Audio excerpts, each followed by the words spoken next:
Welcome to It's Covered, the insurance podcast, because if you think that insurance is boring, then you are not doing it properly. My name is Paul. My name is Mel.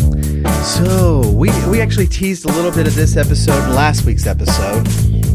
We were talking about agents contacting us for advice or just coverage questions and that sort of thing.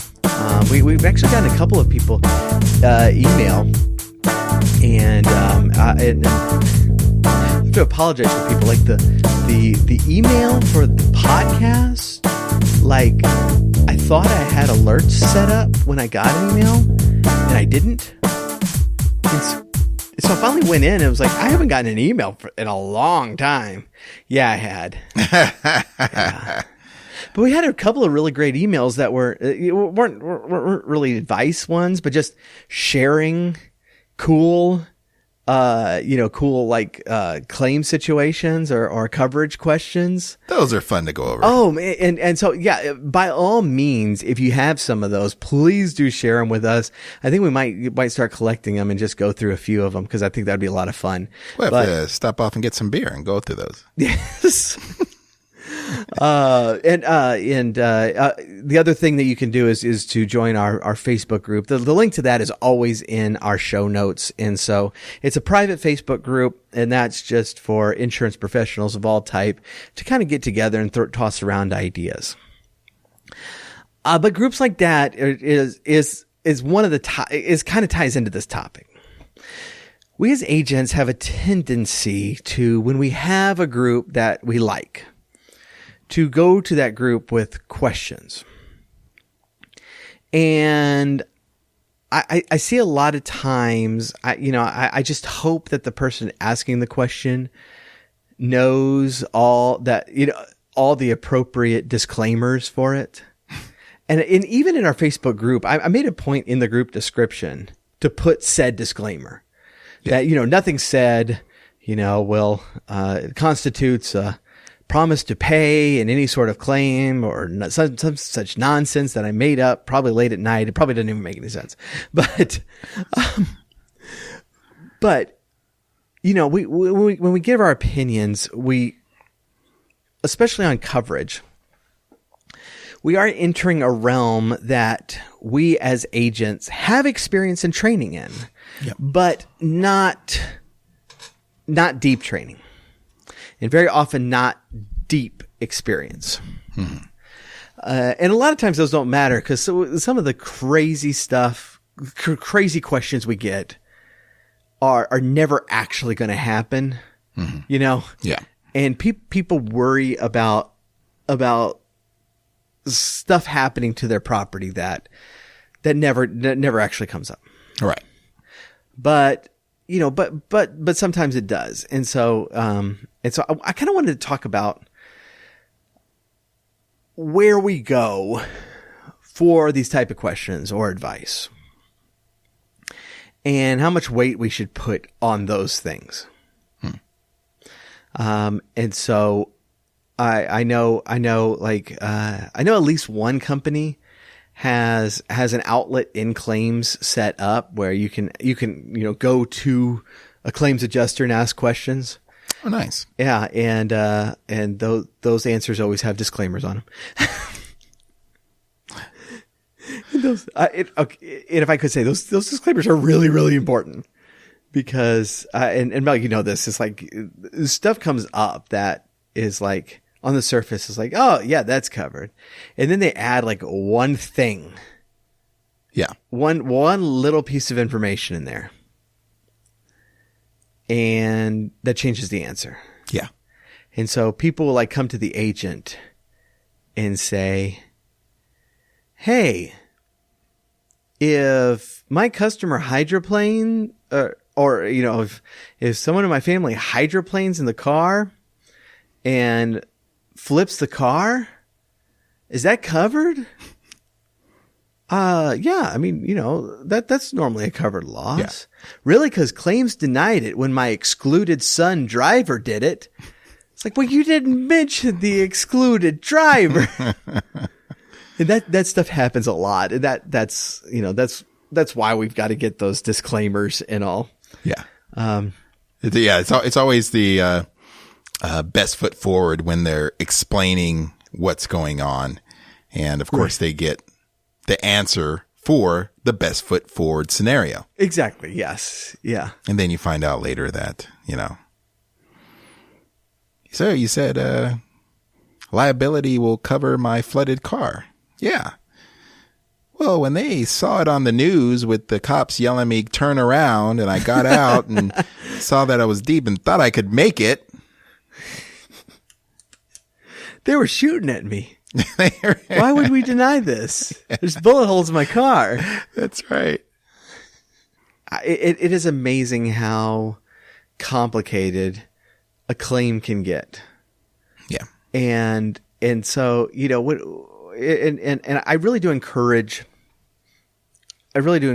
agents to speak about coverage and to answer questions about coverage. Yeah. But we do need to make it clear.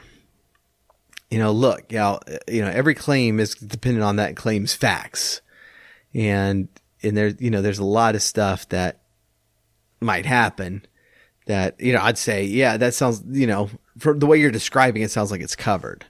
Yeah. But there could be other things involved. Yeah. You have to know that the most rare thing that will happen in a claim is both parties telling the truth. One person is going to be lying, or both are going to be lying, or both are going to be telling half truths. And the adjuster has to whittle through all that while talking to their insured, who's saying, why don't you believe me? This is what happened. Take my word for it and run with it, which they can't do. Right. Yeah. So, yeah, there's lots of things. The depth of a claim to try to peel back all of the, all of the words, all of the statements, all of the facts, all of the damage, and to see who's telling the truth, and then, come up with your decision. Yeah, that's a tough thing. Yeah. I was just talking to an adjuster just the other day about a claim that she had to deny. And I don't know exactly what happened in the actual accident. I think the guy got hurt because, he was in the car when somebody hit it or something like that. And they were scooting right along in this claim, and the guy was injured and wanted to get some treatment and kept talking. And, it was like, well, I'm really glad I have this coverage because, things have been rough and, things have been going bad for me. I've been living in my car. And she was like, wait, what? And it was that statement, and that there was an exclusion, on the medical side. Yeah. For, that we don't cover injuries when you're using the car as a residence. Yeah. You got to be using it as a car. And that was the case here. And so, that's one of those things that, if somebody just says, hey, I was in my car while my car got hit and now I'm injured. Yeah. And as an agent, we'll be going, okay, well, we have MedPay coverage here or PIP coverage here. Yeah. Yeah. And the other party should have liability that they'll be able to cover that. And so I encourage you to file a claim, That's right. We're assuming a lot of things. Right. Yeah. But that's when our conversation would be like, now, of course, the adjuster's going to have to do the full investigation on this to determine if the coverage actually applies. But I think we have a start of the claim here. Yeah. And I think if that little piece was entered into, everyone that we're going to refer to file a claim, it would go so much better. Well, I don't know. People ignore that part too. ignore that you even said it. I was like, when I was in claims and I was advising agents, like I made a point of saying that every single time.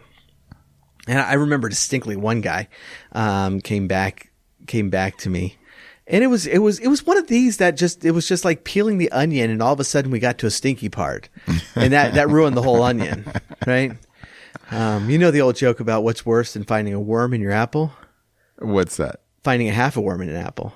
Yeah, that would be worse. So yeah, this one of those type of claims, but it was, the question to me was coverage. If this daughter was driving the father's car in this situation, that situation, and my answer was, basically, we need an adjuster to investigate it, but the way you're describing it to me, that sounds like there'd be coverage there. Yeah. Well, he left out something, and that something was an exclusion. Yeah. That one thing that he conveniently left out, and he called me, and he was, he was really upset. It's like, you told me this would be covered. Yeah. No, I did not. Yeah. I answered the coverage question. Yes. But the particulars of the investigation, I have no way of knowing that in a single phone call with an agent. Yeah, you're actually, that whenever you said that and you were telling the story, that I harkened back to whenever I was just coming into claims.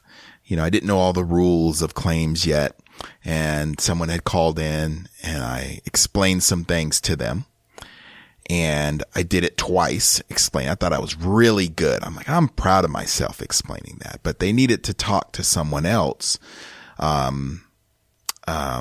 about something that was kind of going with the claim, adjoined to the claim. So I transferred them, and this was before I knew that I was supposed to transfer and get off the phone. So I transferred and stayed on the line because I was new and I wanted to see, hey, I think I did a good job. Did I do it right? And I'm listening to this customer that I transferred totally not hear anything I said and tried to repeat it to the other person and botched it. And I'm just biting my lip going, I said no such thing. You wanted to unmute. You're a dirty liar. Yeah, exactly. I had some restraint, but I just could not believe it because I was very good in explaining it. And apparently I was the only one listening to myself. Right. Well, and that's going to go back. I mean, documentation of what we do, whether it's just notes for our file, recording the phone call, or doing this over email and keeping the email. It's really important. And those things need to include that, the disclaimer of, hey, we need an adjuster to look at this first. And that's going to protect us from, claims.